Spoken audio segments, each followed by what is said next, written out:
I am Nisha Karma from Kanapur. Recently, I qualified UGC NET in English Literature. मैं यहाँ पर आज आपके सामने हूँ।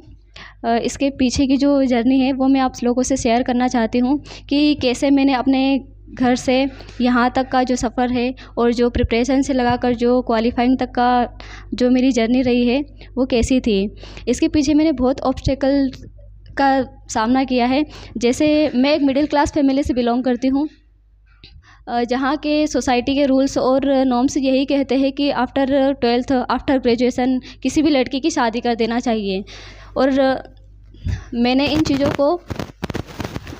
चीज़ों से अलग मतलब खुद के लिए कुछ करने के लिए मैंने ये रास्ता चूज़ किया है, ताकि मैं खुद के लिए कुछ एक स्टैंड लेना चाहती हूँ। अपने मम्मी पापा के लिए मैं कुछ करना चाहती हूँ। इसीलिए बेसिकली मेरा जो बैकग्राउंड रहा है, मैं बीएससी बैकग्राउंड से हूँ। मैंने साइंस बैकग्राउंड चूज़ किया था, लेकिन ड्यू टू सम रीज़न्स मैं आगे मास्टर उसे नहीं कर पाई। इसीलिए मैंने इंग्लिश लिटरेचर से एमए करने का सोचा। मेरे कुछ दोस्तों ने भी मुझे सजेस्ट किया कि तुम्हारी इंग्लिश बहुत अच्छी है तो तुम इंग्लिश लिटरेचर से एमए कर लो। तो मैंने वही किया। जॉब के साथ साथ मेरा एमए चल रहा था। देन मुझे कुछ और करना था, मुझे लाइफ में कुछ अच्छा अचीव करना था। इसीलिए फिर मैंने अपने पेरेंट्स से बात की, अपनी फैमिली से बात की। और मेरे जो पेरेंट्स हैं, मेरी जो फैमिली है, उन्होंने मुझे सोसाइटी के रूल्स के अगेंस्ट मेरा साथ दिया, मुझे यहाँ आने की परमिशन दी। और आज मैं यहाँ पर हूँ। मैंने जो अभी रिसेंटली जून अटेम्प्ट क्वालिफाई किया है, मैं इसी के लिए मैं थैंक यू बोलना चाहूँगी अपनी फैमिली को, ताकि उन्होंने मुझे यहाँ पर भेजा, मुझ पर ट्रस्ट किया।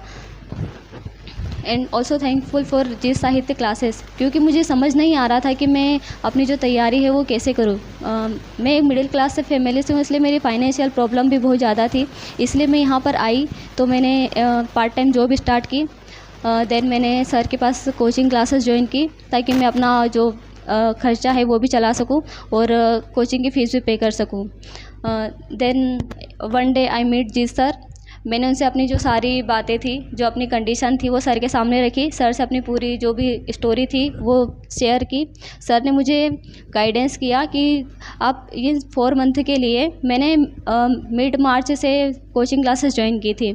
सर के कहने पर मैंने जॉब छोड़ दी और सिर्फ पढ़ाई पर फोकस किया। सर का कहना ये था कि अगर जब तक तुम ऐसे ही अगर तुम जॉब करती रहोगी तो ऐसा कब तक चलेगा। इससे अच्छा तो तुम खुद के लिए एक स्टेप लो और एक 2 महीने के लिए या जो 3-4 महीने हैं उसमें तुम थोड़ा सा एडजस्ट कर लो और बस पढ़ाई पर ही फोकस करो। और उसका रिज़ल्ट यही रहा कि मुझे सही टाइम पर सर ने गाइड किया, और उसका रिज़ल्ट ये है कि मैं आज आप लोगों के सामने हूँ।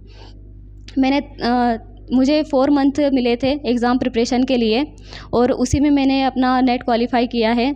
और इसके लिए मैं जिस साहित्य क्लासेस को थैंक यू बोलना चाहूँगी। And thank you for G sir, thank you.